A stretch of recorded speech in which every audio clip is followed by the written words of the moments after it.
The SBACs,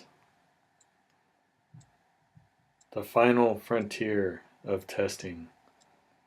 These are the voyages of the TJ Enterprise. To take the new tests and do as good as we can. Hey TJ, it's Mr. Selway again with another practice test for the SBACs. This time what I need to show you guys is some math tools that are available for you and a valuable highlighting tool that I did not demonstrate during the English test. So pay attention, do the best we can, and I know you guys will. That's it. I'm going to take the math grade 6 through 8 training test, this top left one. Again, do not change any settings, just hit select. Is this my test? Yes, it is. All of my navigation tools and instructions and help page open up again, and this time, because we are taking the math practice or training test, I'll have this calculator icon available to me. Okay, again, I am not here to answer any of the questions for you. I'm merely here to demonstrate how to navigate using some of these math tools that are available to you. Some of the questions are a little bit different in style and presentation, so we need to become familiar with how to navigate using our technology pieces. First thing you'll notice is the calculator tool is available to us. So anytime I'm going through these math questions, I can click on the calculator tool and use it to my discretion. Simple addition. Okay, 7 plus 9 equals 16. Okay, you'll see some geometry features here: sine, cosine, tangent, all of your basic equation tools that you need. Square rooting, division, multiplication. This calculator, students, is here for you to use. Whenever the calculator button appears on the page, that means that it is an option for you to use, and to feel free to do so. When you're done using the calculator, I just hit the X button to close it like normal, and I can go back to my question. Now I have to take a moment to sidetrack from math and just focus on a tool that I did not demonstrate with the ELA portion. Many of you figured it out or used it, but what I want to show is how to highlight. So how to highlight, I would place my cursor on any part of the screen, I would click the mouse button, and then scroll to whatever I highlight. It's a light blue right now. Now to get it to highlight, because we use the max here, I have to push down the control button and then push down my mouse button again, and then my highlight selection comes up. I click on it, and now that section is highlighted. Let me show again. I scroll, I let go, press control, click on the mouse again, highlight selection. Now if there's something that has been highlighted that I don't want highlighted, I can go to the same area, do the same buttons, control, press the mouse button, and now I have a reset highlighting. That is going to delete or erase all of the highlights, not just the last one I did, but this one as well. Reset means you're starting from scratch.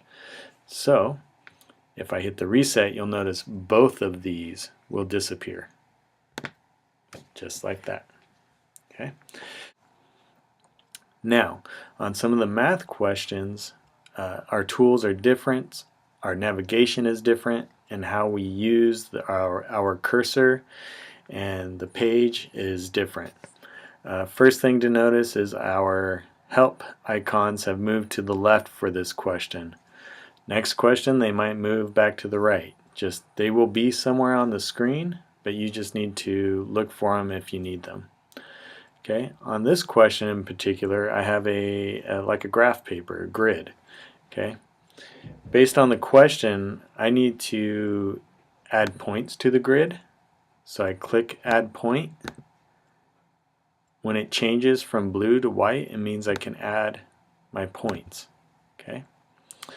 If I want to do something like add points but also have them connected somehow, I need to do the connect line and then click where I want to start, drag to where I want the line to finish, and then release. Okay. If I add point first but don't do the connect line, notice I have to basically start again and go over the same points that I added. I can't add a point and then connect them. It doesn't work that way. If I want them connected, I have to start with the connect line option and then drag where I want it to go. Okay. And it gives me the option to connect diagonally, horizontally, vertically. It's all there. If I have a line that I am not happy with, I could use the delete option. So I move here, I hit delete, make sure it goes from blue to white, and it gives me a crossbar, and I just click on what I want deleted. I have to move my crossbar over it, and it'll delete a point and part of the line. Okay, and I can delete all my options. I need to answer this question before I can move on. Okay, you as students will need to read the question in its entirety and answer it to the best of your ability. Okay, now I can move on. This tool can be difficult to get used to, so I'm going to take some time here. Okay, this is called the equation tool. Okay, I'm going to highlight that just for you.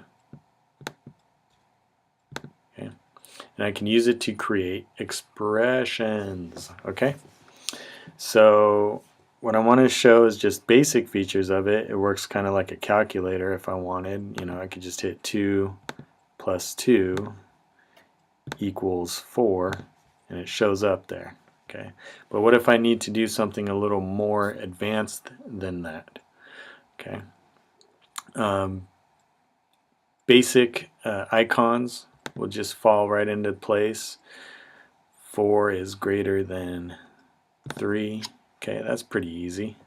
Okay, what if I don't like something I've placed here? I can delete. It'll go back.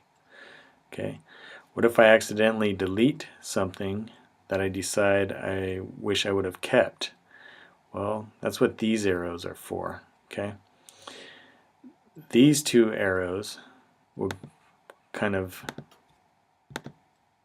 go back to what you did prior to anything else. It's like an undo almost. Okay, and these kind of do the same thing.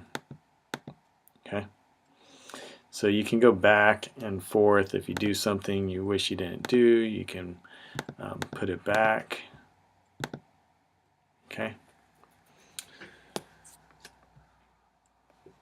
the difference is these are like an undo, and these are just a basic forward and backwards.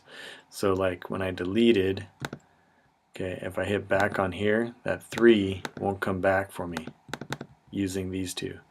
But now if I use this one, it will come back for me. That's the difference, and it's a little confusing. Okay.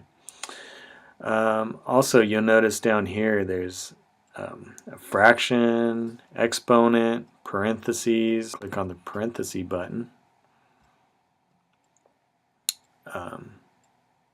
And now I can start placing what I want inside the parentheses. 6 equals 6. Okay. Now, when I want out of the parentheses, I need to go to my next option. Okay, that's what this is for.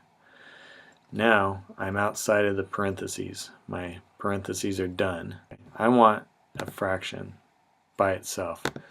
Okay, notice when it's blue, if I click the fraction button, it's going to place that number in the fraction as a starting point. If I don't want the 3 inside the fraction, I need to hit this arrow to make it turn black, and now I can begin a new fraction. Okay. It's tricky for me. Now I can put in my top number first, go to my next, and I can hit my bottom number. Okay, and then I'm done with the fraction. If I don't move to the next piece, everything I do is going to stay inside the fraction. I don't want that. I want to move to something else. I need to hit this next button. Okay, until it turns black. Now I can proceed with something else and start all over if I need to. 3.